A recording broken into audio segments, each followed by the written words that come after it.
Le Congo central. La province du Congo central, anciennement appelée Bas-Congo, est située à l'ouest du pays, à l'embouchure du fleuve Congo sur l'océan Atlantique.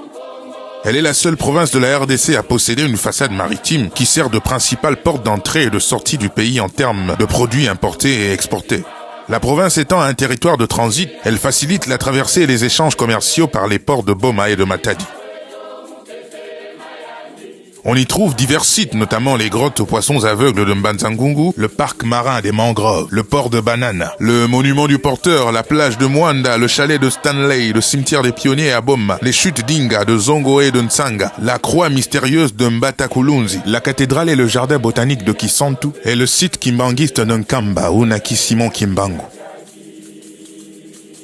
Le Bas-Congo du point de vue étatique est l'une des provinces principales de la République démocratique du Congo, parlant des anciennes 11 provinces. Mais du point de vue culturel, c'est une branche du royaume Congo dont Mbanza-Congo était la capitale.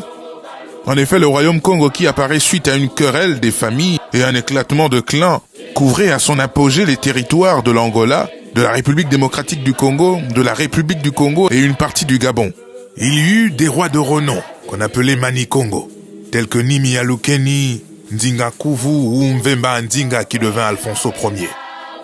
Territoire très spirituel qui a vu naître de grands esprits et courants religieux, le royaume congolais est le domaine des arbres sacrés aux effets toujours redoutables. Dès qu'une branche de ces arbres tombait, cela traduisait un événement tragique, la mort du roi ou la perte d'une bataille comme tel fut le cas la veille de la bataille d'Ambouila. En effet, un jour à l'époque coloniale, les Portugais ont décidé de couper l'un de ces arbres sous prétexte qu'il bloquait la circulation. Il y eut une catastrophe, des accidents et des morts dans le territoire car la sacralité de l'arbre avait été profanée. Il y a également la mystérieuse tombe sur le site de Kulumbimbi où étaient invoqués les esprits des ancêtres. Les traditions orales racontent même que c'est là où fut brûlée vive la prophétesse Kimpamvita qui lutta pour la réunification du royaume Congo.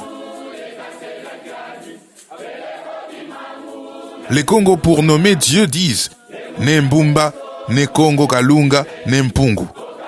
C'est-à-dire Dieu omniprésent, Dieu omniscient, Dieu omnipotent. Nazaya Yumvula, Seyebakam Voto. Traduisez ceci par « Lorsque l'on sait poser les bonnes questions, l'on trouve les bonnes réponses ». Car une bonne question est déjà le début de la réponse.